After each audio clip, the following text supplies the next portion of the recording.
Hi all, this is Once and Future Gamer and ho ho ho! The festive time is upon us. Welcome to another Pokemon challenge. Last time was a pretty gruelling run through Pokemon Platinum as I sought to see if I could beat that with just a single Cherubi. Today though, in keeping with the spirit of the times, I did wonder how long before I did this challenge we see if I can beat Pokemon Crystal with a single Delibird. Right then, Delibird, we're not actually rocking a bad base stat total, with 330 altogether, which probably slightly better than a first form starter. Our speed and attack stats are decent, though I'd say our defences are less so, but this could be worse. We are ice and flying, which means we have 4 weaknesses to electric, fire and steel, as well as a quad weakness to the rock type. Thankfully, no stealth rocks in this game. We're immune to ground, we resist bug and grass, so bit of a mixed bag. Where Delibird really does become problematic though is with the moveset. We only learn Present naturally. This is a pretty bad move, it's 90% accurate and the damage range varies from 40 base power, 80 or 120, which sounds good until you realise there is a 20% chance of the move healing the opponent, and I have a feeling that is going to feel a lot more than 20% by the time we're done. We do learn some TMs though, so all is not lost. Swift, Headbutt, Return, all pretty early game TMs, so that's not bad. Mudslap gives us coverage, Hidden Power could be useful, we do get Thief via TM, and we also get the HM for Fly, which I don't normally like to use as a move. We can also get Icy Wind and Blizzard, but there's also a tutor who teaches the superior Ice Beam in the post game. I don't think this challenge was a viewer submission, so all I'll say is thanks for watching folks. The rules are on the screen throughout, and if you do enjoy what you see then like, subscribe and ring that bell. Let's get this on. I use the Universal Pokemon Randomizer to replace Chikorita with Delibird so that I can do the whole run with it.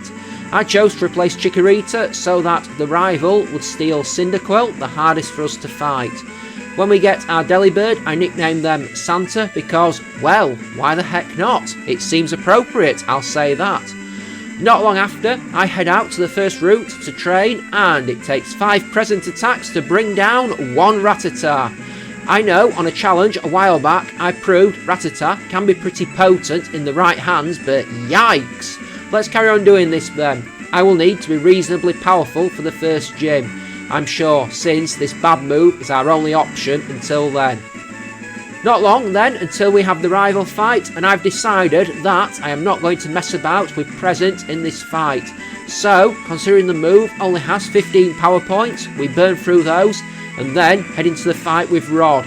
2 struggles bring his Cyndaquil down pretty easily. It only counter-attacks with Leah, and that is pretty much fine by me. So then, we do have the flying gym ahead, and this might be annoying thanks to our moveset, but at least we are immune to Mudslap, so that's something. At least once we get to Union Cave, we can get the TM for Swift, so with that and Mudslap, we'll have some more reliable moves. There will also be the Bug Gym, which might not be too bad, I'm not sure, and then another rival fight, which may be tough, but we will have to see. Let us not talk yet about the obstacle waiting for us in Goldenrod City. Anyway, Flying Gym. I make the executive decision to go into this gym without any PP in present, so I'm just going to tackle Faulkner with Struggle. Brave choice maybe, but that accuracy is killer and the health recovery chance isn't any better. Pidgey survives Struggle and hits Tackle, but a second Struggle soon brings it down and we get the chance to battle Pidgeotto. With Struggle, the bigger bird is a 3-hit knockout. We do get hit with 2 gusts in the process, but we never drop below the quarter health mark, and it is an easy win over the first gym leader. We can move on.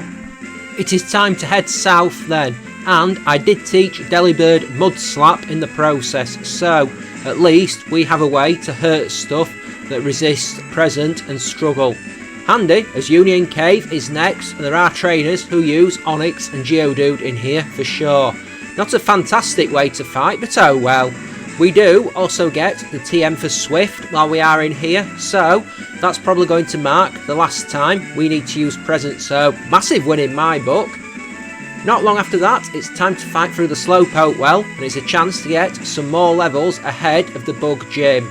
I'm not too worried about the fight with Bugsy, but it's best not to take him lightly for sure. And on the subject of that battle with the second gym leader, it isn't too long before we head in to do combats with him. If we had a flying move, this would be pretty short and sweet, but we don't, and thus it's not an option. Metapod is a free hit with Swift. It would have been a 2-hit, but for Harden saving it. We do get hit with a tackle, but it's pretty minimal damage. Kakuna also goes for Harden, but we can 2-hit this one with Swift regardless of that, so not a problem at all. Cypher is last. Swift does about a quarter and it starts ramping up with Fury Cutter.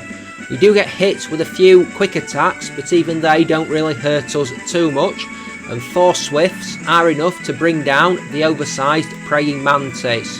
2 badges down. Of course, there is a rival fight before we can leave town, and this is where Mud Slap always comes in handy, since hurting his Ghastly would be rough otherwise. I have had runs in this game where I haven't had any attacking moves for Ghastly at this point, believe it or not. On our first attempt, Ghastly is a 2-hit with Mud Slap, missing Hypnosis in the process, which is handy. However, we have issues with Quilava, as we get hit with 2 embers and the second one burns us, which stops us dealing a finishing blow with our second Swift, and we duly lose. I come back at him. I'm pretty sure I was unlucky in that battle and I'm ready to try again. We are going to beat him this time. Ghastly is again a 2-hit with Mud Slap, but this time goes for Lick. I am hugely relieved though that we don't get paralysed. Versus Quilava, I start with Mud Slap this time, landing 2 of them, and Quilava misses an ember before landing a smoke screen. That's not a problem though, as we blast it with Swift and take it down. Zubat does hit Supersonic, but we can fight through to 2-hit that with Swift, and we are on our way to the next town.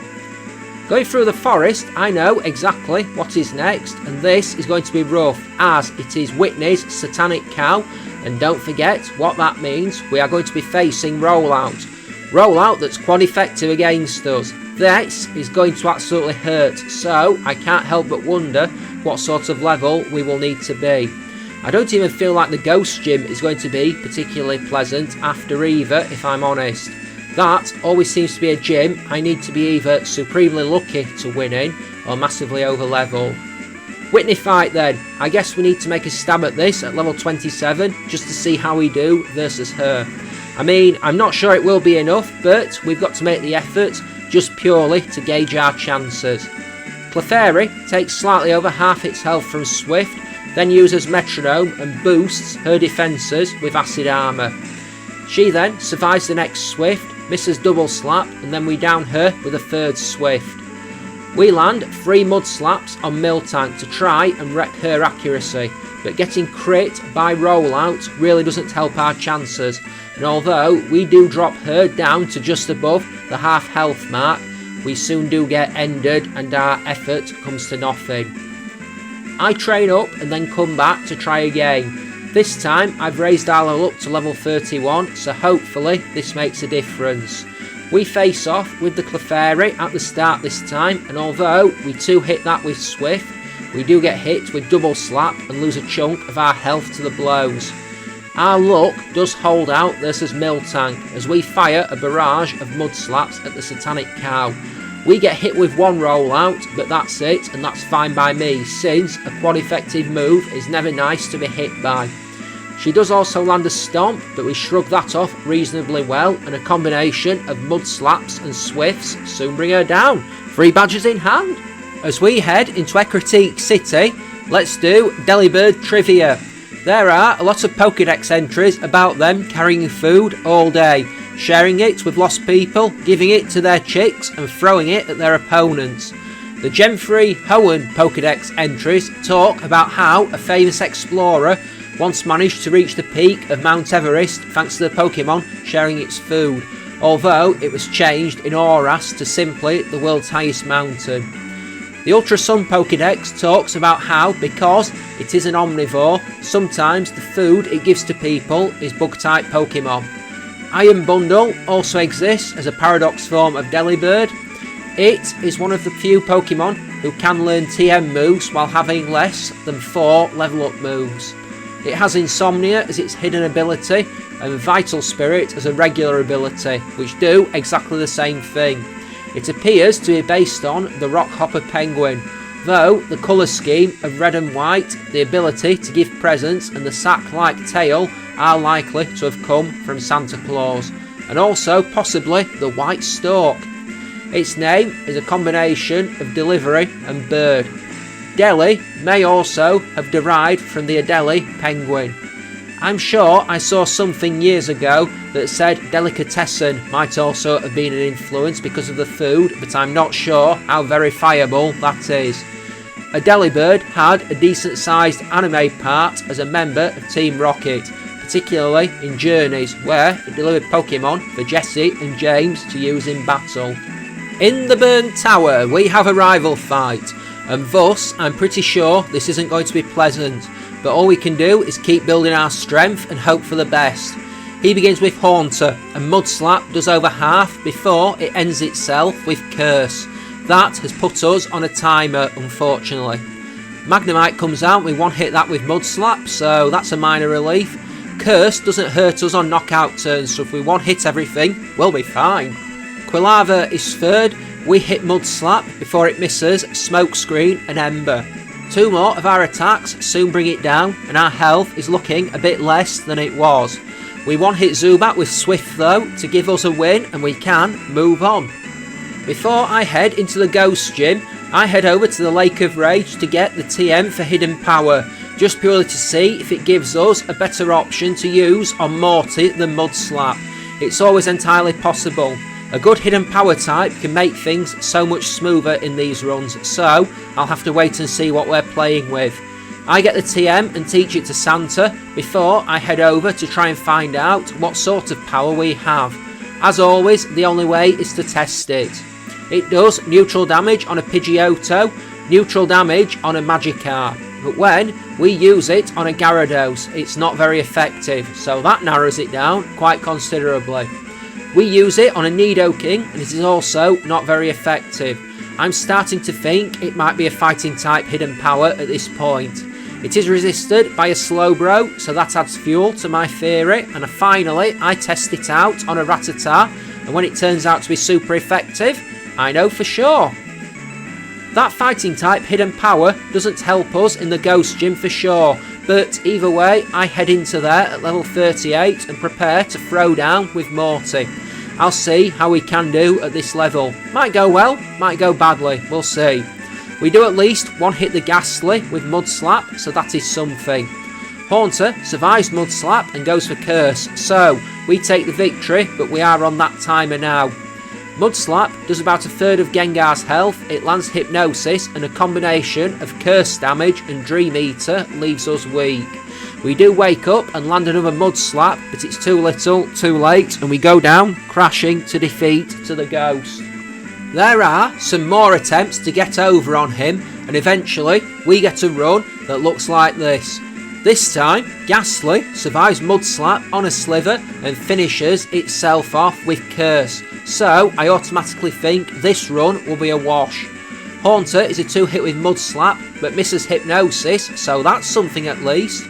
During the fight with Gengar, it misses 2 Hypnosis attacks, which is a massive relief, since it means that we can 3-hit the Gengar with Mudslap. So that just means we have the second Haunter left. It goes down to a crit Mudslap. Remember what I said before about how every win against him just feels incredibly lucky. This was one of them. Okay, so we have an opened up map now.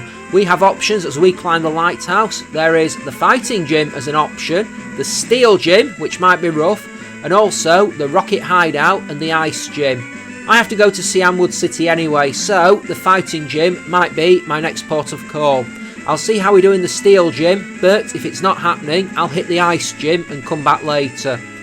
On the subject of the Fighting Gym then, and the battle with Chuck, we make our way inside. We're going to take at least neutral damage from all his attacks, so that's something at least. I'd be worried if he had any super effective rock moves. He begins with Primate, and although we get hit with a Karate Chop, 2 Swifts are enough to bring down the Angry Monkey. the Karate Chop, doing just under 20 points of damage. Poliwrath is last. Our Swift does about a third and it goes for Mind Reader. Nothing good is going to happen next, I know that, as it tanks our second Swift and then hits Dynamic Punch, which confuses us, but we do fight through the confusion and take it out with a third Swift for our 5th badge. I do head into the Steel Gym when I'm back in Olivine and challenge Jasmine for her badge, but when we face off with her first Magnemite, Mud Slap doesn't quite take it down. We get paralysed by Thunder Wave. Just a sliver of its health left, so that's not good. We do take the first Magnemite down with Hidden Power, but the second Magnemite 2 hits us with Thunderbolt, and that's a loss. I will come back later. Anyway, as I said, my next port of call is the Mahogany Town Team Rocket Hideout, and it's a chance to get some extra levels. We weren't far off one-shotting the Magnemites last time, so that should give us a better chance. Going into Jasmine's Steelix while paralysed traditionally doesn't end well, not unless you have a massively super effective stab special move, which we don't. It isn't long before the Pokémon at the Lake of Rage are saved and the Rockets are on the run, which means we can head into the gym and go to challenge Price for the badge. He talks a good game but never really backs it up. Seal hits us with Icy Wind, but we do drop it with 2 swift attacks, and that is enough to give us the battle with Dewgong. And now we have a super effective move, ho ho ho, as we clout Dewgong with Hidden Power for a one-hit takedown. Piloswine does survive Hidden Power and go for Fury attack. Price does heal his Pokemon, but 2 more Hidden Powers are enough to bring it down for the badge. I run back to the Steel Gym and prepare to face Jasmine. We do lose the first effort thanks to being overpowered by Steelix, but the second attempt goes like this. Versus the first Magnemite, we call for Mud Slap, and it's enough to bring it down for the count. And very shortly after, we do the same to the second Magnemite. Last time versus Steelix, I tried to wear it down with Mud Slap before finishing it with Icy Wind. Here, I just go for 2 Icy Winds to bring it down without any problems as it misses Iron Tail on us, and that is 7th badge. As I go through the radio tower, let's talk about what's been ongoing with the channel. So, there was a flurry of TCG videos some time back, but I am writing this a few weeks before Black Friday. So, if there has been anything since then, it'll depend on what I got my hands on during the sales. Spoiler alert, I'm recording this the day after Cyber Monday. I didn't buy anything in the sales. I'm either done with uploading Resident Evil 6 at this point or about to be. Not sure what I'm going to upload next at the time of writing. I will have to revisit what is going on with Master Showdown in the new year. Motivation is still a bit low at the moment. Might have mentioned it during the previous video, but I have been doing the team playthroughs. Any ideas for these? Shout out. I was currently at the time of writing putting together the Heart Gold with Ground Types video, which has uploaded by now. Got a pair more to go at. These challenge videos are scripted. Those team playthrough videos are not, and it will probably end badly at some point when I end up saying something really offensive unwittingly. One suggestion I had for this Christmas challenge was to do the whole run using just the move Present, but I couldn't work out how to hack eggs into Pokemon White 2 to make it work. Next challenge is the final one of 2024, and it was originally going to be Pokemon Emerald with a single Tropius, but what better way to see off the end of 2024 and the start of 2025 using the 25th Pokemon in the Pokédex. So it's going to be a Pikachu challenge, and I'm going to be hitting Pokemon Black with that. Any ideas for challenges in 2025? Head to the comment section down below or follow the links in the description to my Twitter or my Discord. In the Goldenrod Underground, we have the rival fight, and I'm pretty ready for this. He begins with Golbat, and we down it with Icy Wind to give us a win. Magnemite is second, and Mud Slap takes it down, which I was expecting since Jasmine's Magnemite are a good gauge for that. Quilava is third, we hit Mud Slap and then get hit back with Flame Wheel. We strike back with Return to end it. Haunter is hurt by Mud Slap and then takes itself down with Curse. Sneasel is last. We drop it with Return to give us the knockout and we can move on. As I go into the ice path, I figure we won't have much left in the way of challenge until we get to the Elite Four. The Dragon Gym shouldn't be too much of an issue. Claire's Kingdra might cause a problem or two, but I'm not too worried otherwise. Just to mention this now, I did actually check YouTube to see if anyone has ever done Pokemon Crystal or Gen 2 in general with a single Delibird before. And well, I found about 7 instances of it just in Gen 2 Johto, including one from Scott's Forts, one from Mah-Dry-Bread and more. Go figure, quite a few of them are ones for this time of the year. Hey, I did try to avoid it. I did Stantler a few years ago. I did Chimecho a year ago because I was thinking of it as a bell rather than a wind chime. So, not an original challenge, but meh, fun. Blackthorn City Dragon Gym then. I think we are about as ready as we'll ever be, so it's time to go and throw down with Claire. About my only worry is Icy Wind missing and that causing us an issue, but everything crossed. Anyway, she begins with Dragonair number 1 and we drop it with Icy Wind. Dragonair number 2 also goes down to Icy Wind, and Dragonair number 3 suffers the same fate. Kingdra isn't a problem, we do get hit with Smokescreen, but 2 returns are enough to bring that down, and that gives us the last badge. We are on our way to the Pokemon League now. We've got Victory Road to make our way through, and I don't think that any one member of the Elite Four will be particularly problematic. But I think there may be a few instances where we have a problem or two with individual Pokemon. I can't see Will being too bad. I don't think there'll be anything he has that is too worrying. Koga's Fortress may be something that we struggle to do damage to, but offensively, I don't think it'll do too much to us. Bruno's Machamp has a Rock Slide, and that'll really hurt for sure, so I need to be careful there. But everything else aside, shouldn't be too much of a problem. Karen's Houndoom and Gengar may be a problem, but we'll probably have enough to get past them if we can avoid being too badly hurt on the counter attack. Lance, it all boils down to how we handle Aerodactyl and Charizard, and if we can avoid missing Icy Winds on the Dragonite. That will be the telling factor.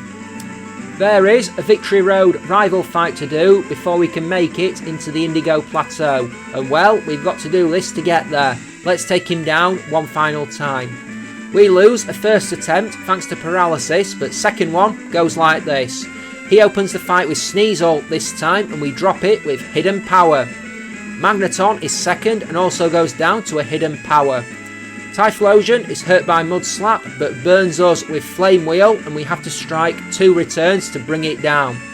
Haunter is fourth and we strike an Icy Wind to bring it down. Kadabra also goes down to an Icy Wind, I'm glad of that, and then Golbat at the very end is also taken down by an Icy Wind.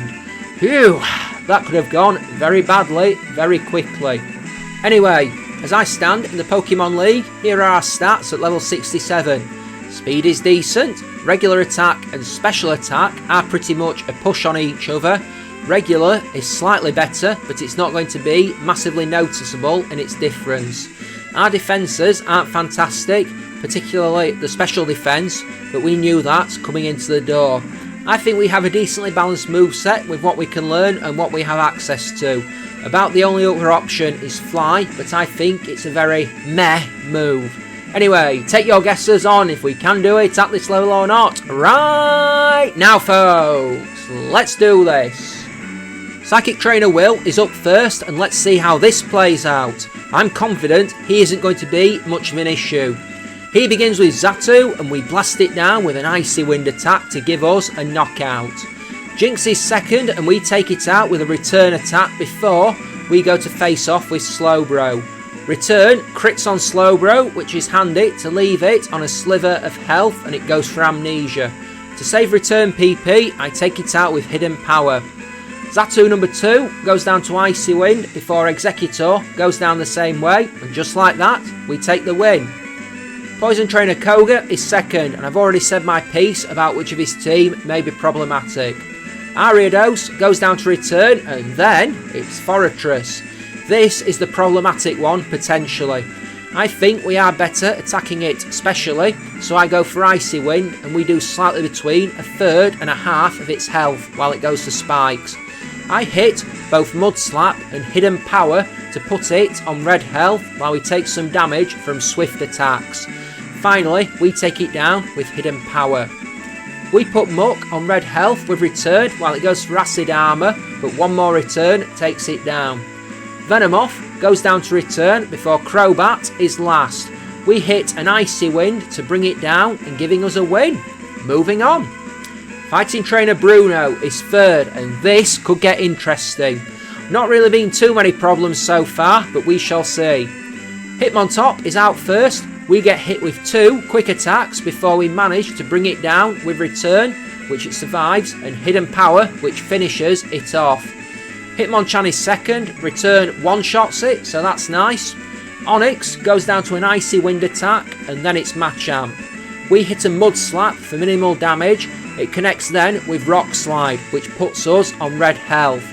We put it on a quarter with Return before it misses Rock Slide. Because that would have been the end. Bruno heals, and then we get the chance to drop Machamp with 2 returns before we take Hitmonlee out with a Return to give us the win. 3 down. Dark Trainer Karen is 4th, and well, there's always something with her. Here, we do lose a first attempt, but the second one though plays out like this. She begins with Umbreon, we hit Return and it fails with Sand Attack, which is handy because that was part of the problem with the first effort.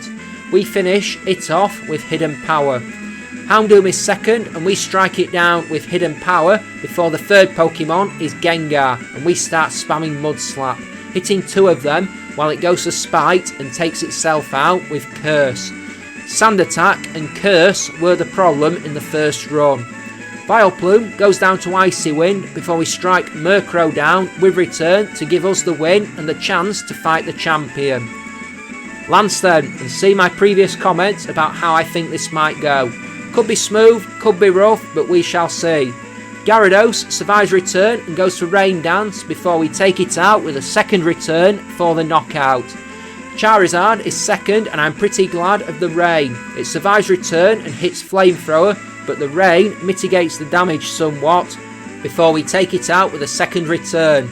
Dragonite number 1 goes down to an Icy Wind attack before the second Dragonite goes down in the same fashion before we face Aerodactyl, and again Icy Wind does the job.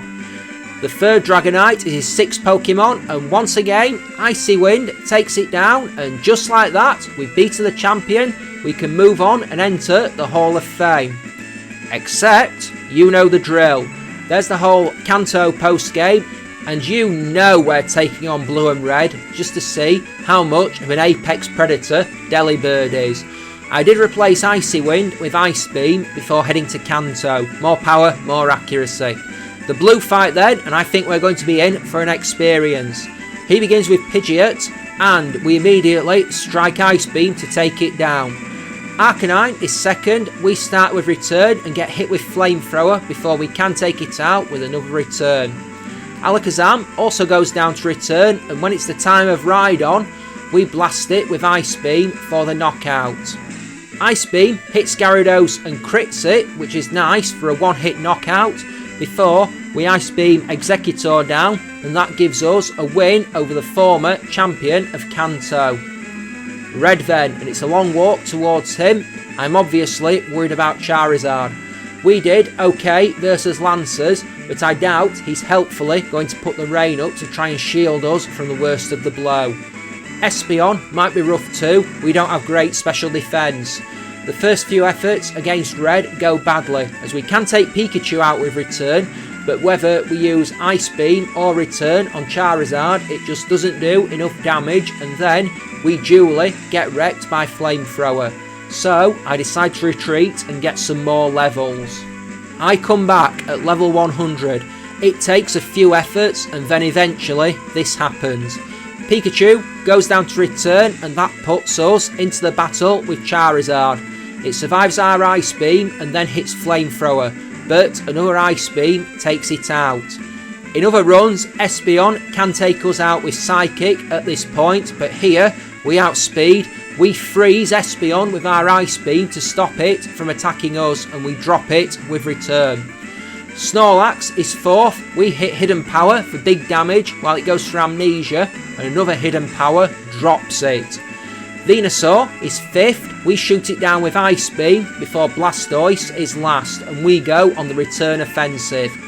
We have to tank 2 Surf attacks. We land on red health after the second one, but 3 returns are enough to bring the turtle down, and that gives us a win, and I can breathe a huge sigh of relief and move right on. Well, that was an experience. I wasn't sure how it would play out, but possibly not as bad as I thought it might be. I always had that feeling that the opening bit of the game might be more rough than anything else. Once we started getting good moves, things picked up. So yeah, thanks for watching folks, I hope you enjoyed. If you did, please don't forget to leave a like, click on that comment section and smash that subscribe button if you haven't done so already. Help the channel grow. Join me again next time for another Pokemon challenge, as it is the final one of 2024, and I see if I can beat Pokemon Black with a single Pikachu. Could be interesting for sure. It feels like a while since I did a Black 1 challenge, and it was, you know, it was May. A lot of things have happened since then. I might go into some of them in the next video because hey, last challenge of the year, yearly recap video. Woo! I know this is scheduled to go up on the 14th, quite a few days before Christmas, but if you do celebrate it folks, have happy holidays with your families, your friends, or whoever you choose to celebrate it with. Take care, have good cheer, and I will see you next time. Bye bye, so long, see ya, ta-ra.